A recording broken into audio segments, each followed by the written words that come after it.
seterusnya katanya ulama bahawasanya kita semua ni umat Islam wajib belajar 3 ilmu kisah.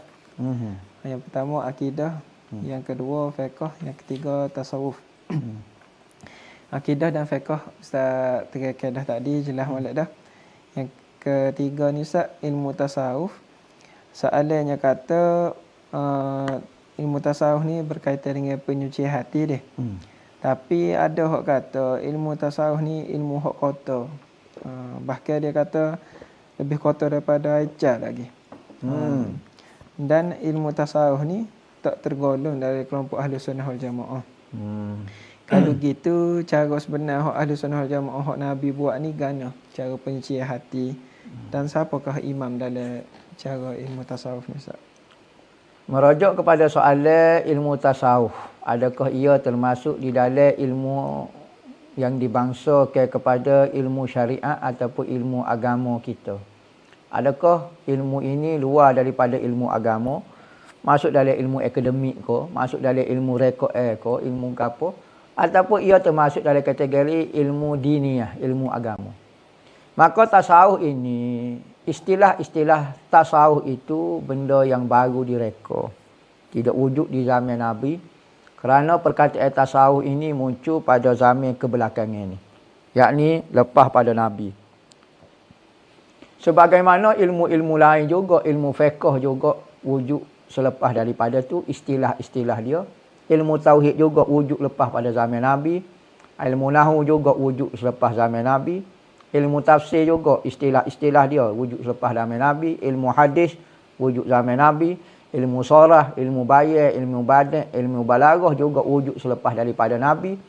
Sekalipun dari sudut ilmu itu sendiri dan praktikal dia, Nabi sendiri buat. Tetapi istilah itu saja. Maka ramai orang terkeliru dengan istilah. Maka apabila dia takut dengan istilah itu, benda ni tak wujud zaman Nabi, maka dia kata ilmu itu sendiri tidak wujud zaman Nabi.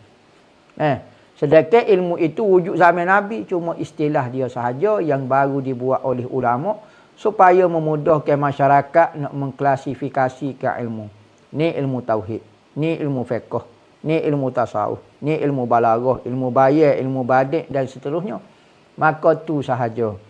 Maka kita tak boleh nak nafikan ilmu tasawuf sebagaimana disebut di dalam satu hadis apabila Jibril bertanya kepada Rasulullah, dia bertanya 3 perkara mengenai rukun iman, iaitu akidah, tauhid, rukun Islam, fiqh, syariat, dan rukun ihsan dipanggil anta'budallah ka'annaka tarahu fa illam takun tarahu fa innahu yaraka.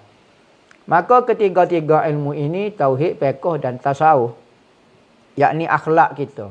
Akhlak secara zahir dan batin itu diajar oleh Nabi.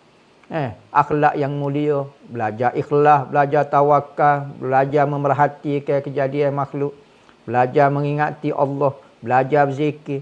Maka ilmu-ilmu tu dikumpulkan di dalam satu fan dipanggil. Satu bidai panggil bidai ilmu tasawuf.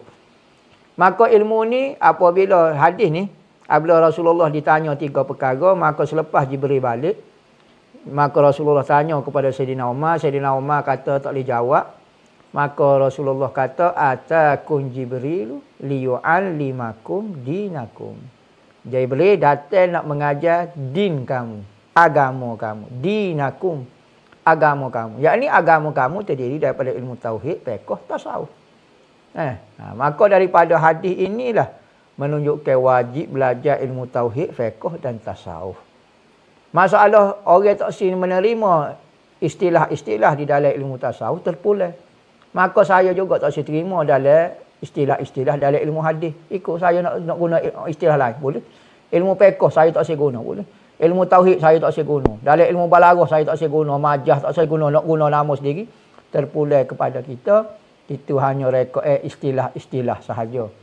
Manakala ilmu itu sendiri, mahiyah dia, benda itu sendiri, wajib akhlak. Sekalipun kita tak sebut benda ni makam ke, ahwa ke, tarbiyah ke, suluk ke, gapo dia tak guna. Tetapi semua tunjuk ajar yang dibuat oleh Nabi itu adalah semuanya tasawuf.